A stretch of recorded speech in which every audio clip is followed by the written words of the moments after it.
আল্লামা ইকবাল যে লাইনগুলি লিখছেন সে লাইনগুলি কোনো অর্থেই কম ব্লাসফেমাস না। যদি আমি আবুল সরকারের কথাকে ব্লাসফেমাস বলি তাহলে সেগুলোও সবই ব্লাসফেমাস। আপনারা যারা পালা গান সম্বন্ধে সামান্য কিছুও জানেন তারা জানেন পালা গানের একটা খুব পরিচিত ফরম্যাট হলো জীব পরমের পালা।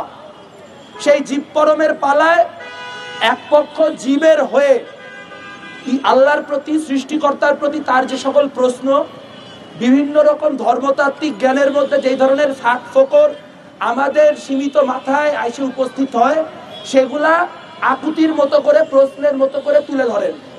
এবং সেই তুলে ধরার প্রক্রিয়ায় কখনো কখনো অভিমান, রাগ, ক্রোধ সবই দেখা যায়। এবং তারপরে যখন পরম উত্তর দেন তখন তিনি সেসব প্রশ্নের মীমাংসা করেন এবং তার মধ্য দিয়ে আসলে কোন জ্ঞানতাত্ত্বিক প্রয়োজনে এই প্রশ্নগুলো উত্থাপন করা হয়েছিল সেটা বোঝা যায়।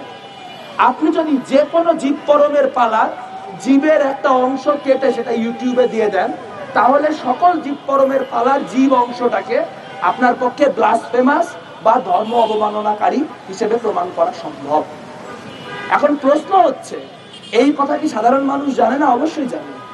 পালাগান কোনো পশ্চিমা সংস্কৃতি না, পালাগান কোনো ভারতীয় সংস্কৃতি না, পালাগান একেবারেই এখানকার যে হাজার বছরের সংস্কৃতি তার অংশ।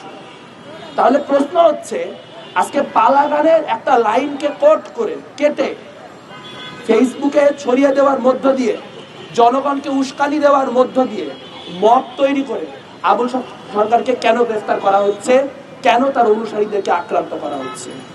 তার কারণটা খুব সহজ। তার কারণটা হচ্ছে এরা আবুল সরকারকে থ্রেট মনে করে। ঠিক যেভাবে করে তারা লালনকে থ্রেট মনে করে, ঠিক যেভাবে করে তারা বাবা পাগলাকে থ্রেট মনে করে, তারা মজনু শাহকে থ্রেট মনে করে, ভবানী পাঠককে থ্রেট মনে করে, একইভাবে তারা আবুল সরকারকে থ্রেট মনে করে। কারণ আবুল সরকারের যে গূঢ় জ্ঞান, যেই জ্ঞান তিনি চর্চা করেন তার সহজিয়া ভাষায়, সেইটা শহরের মধ্যবিত্তের বাইরেও বাংলাদেশে যে বিশাল প্রান্তিক জনগোষ্ঠী আছে সেই প্রান্তিক জনগোষ্ঠীর মনে এক ধরনের সহমর্মিতার, সহযোগিতার এবং সংহতির বোধ নির্মাণ করে। আজ যদি বাংলাদেশটাকে তালিবানের বাংলাদেশ বানাইতে হয়, আর যদি বাংলাদেশটাকে আইসিসের বাংলাদেশ বানাইতে হয়, তাহলে প্রথমেই আবুল সরকারদেরকে নির্মূল করতে হবে এবং আবুল সরকারদের পক্ষে যারা কথা বলে তাদেরকেও ধর্মদ্রোহী ট্যাগ দিতে হবে।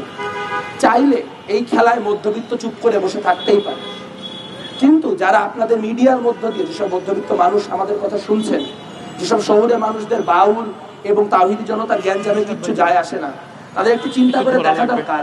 আপনারা ইউটিউব খুলে কোক স্টুডিওতে যায় শিকওয়া এবং জবাবে শিকওয়া শোনেন। সেখানে শিকওয়ায় আল্লামা ইকবাল যে লাইনগুলি লিখছেন সে লাইনগুলি কোনো অর্থেই কম ব্লাসফেমাস না। যদি আমি আবুল সরকারের কথাকে ব্লাসফেমাস বলি তাহলে সেগুলোও সবই ব্লাসফেমাস। আমরা রাষ্ট্রীয় উদ্যোগে আপনার রাহাত ফাতে আলী খানকে বাংলাদেশে নিয়ে আসবো, সেখানে শিরক খুঁজে পাবো না, কিন্তু সারা দেশে কোথাও হেফাজতে ইসলামের কারণে লালনের গান আর ঠিক মতো করে হবে না, কারণ সেইটা শিরক।